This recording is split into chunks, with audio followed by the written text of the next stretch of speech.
Para milhões de jovens no Brasil, o futebol é muito mais que um esporte. É a grande esperança, né? A chance de mudar de vida. Só que por trás dos estádios cheios, dos contratos milionários, existe um lado bem mais obscuro. Hoje a gente vai mergulhar fundo nisso e expor o preço oculto do nosso futebol. A gente vai mostrar um lado que a indústria prefere não mostrar. Para a gente ter uma ideia do tamanho disso, olha só esse número: 6,6 bilhões de euros. É isso mesmo, foi o que os clubes brasileiros faturaram só vendendo jogador para fora entre 2003 e 2023. É uma grana absurda, uma indústria gigantesca que parece que nunca para de produzir talento. Mas aí fica a pergunta, né? Com tanta grana rolando, com tanta esperança envolvida, o que será que acontece com aquela imensidão de jovens que tenta, mas não vira? E quais são os sacrifícios que ficam pelo caminho? Vamos começar falando exatamente dessa promessa. Olha, num país como o Brasil, tão desigual, o futebol acaba virando muito mais que um esporte.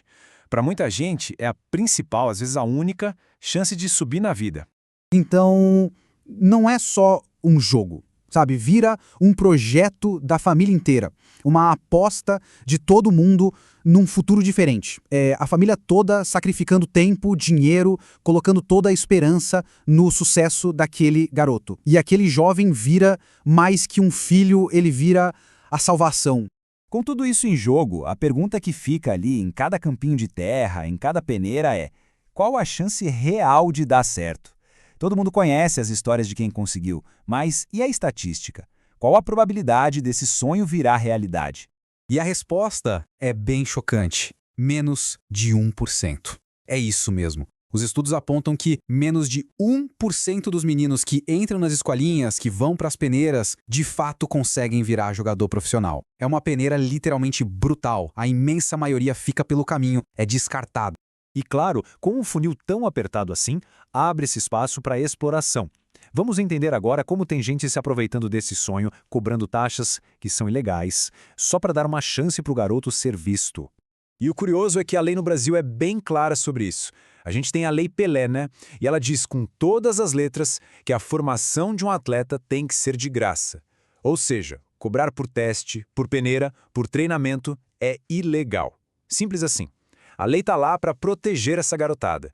Mas, na prática, a gente sabe que a história é bem diferente. Olha, e essa frase do Sindicato dos Atletas de São Paulo resume tudo de forma perfeita. Pagar por uma peneira é a mesma coisa que pagar por uma entrevista de emprego. Pensa bem, que sentido faz isso? É explorar a necessidade, o sonho da pessoa, na cara dura. Mas como é que esses golpes funcionam na prática? Vamos pegar um caso que aconteceu no Ceará que mostra bem o passo a passo. Os criminosos vão lá, criam um site falso, usam o logo da federação local para parecer oficial, sabe? Aí prometem que vai ter olheiro de time grande do Brasil, da Europa, aquela promessa gigante. Depois cobram uma taxa de inscrição e, puf, somem com dinheiro. O que sobra? Dezenas de famílias enganadas e, claro, sonhos frustrados. Bom, mas a exploração não para por aí, das taxas ilegais. Para aquela minoria que consegue avançar um pouco, que vai para um clube menor, às vezes a realidade é ainda mais cruel.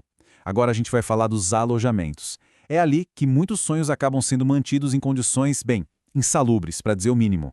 Tem um caso em Jaboticabal, em São Paulo, que é um exemplo absurdo disso.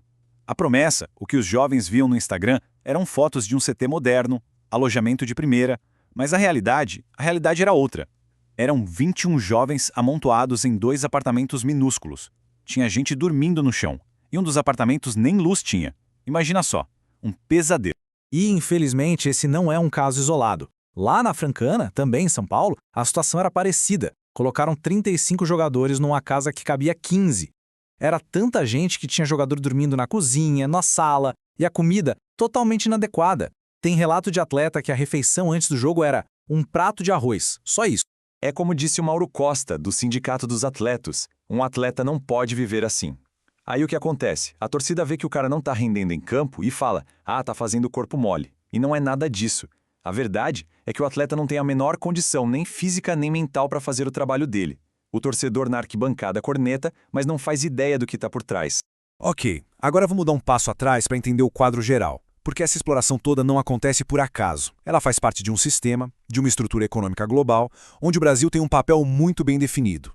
Todo mundo sabe que o Brasil é o grande celeiro de talentos do futebol, né? A gente é uma verdadeira fábrica de jogadores, o maior exportador do mundo. Nosso principal trabalho é abastecer as ligas mais ricas, lá na Europa principalmente. Funciona quase como uma linha de produção mesmo. Pensa comigo. Primeiro, o talento é desenvolvido aqui no Brasil a um custo relativamente baixo. Depois, esses jogadores são vendidos para o exterior por uma fortuna. Só que a maior parte desse lucro não fica aqui. A grana de verdade se concentra lá nos clubes europeus que compram o nosso produto final. No fim das contas, o Brasil fica numa posição secundária, quase como um fornecedor de matéria-prima nessa grande indústria.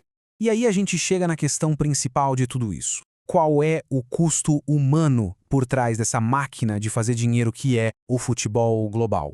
Essa fala do advogado Leandro Vasques é muito forte e resume bem o impacto. Ele diz que se aproveitam da esperança de milhares de jovens, e não é só o dinheiro que eles perdem. A confiança deles fica seriamente abalada. O estrago, entende? É muito maior do que só o financeiro. Esses golpes, essas condições horríveis, isso pode simplesmente destruir a vontade de um jovem de continuar tentando a vida no esporte.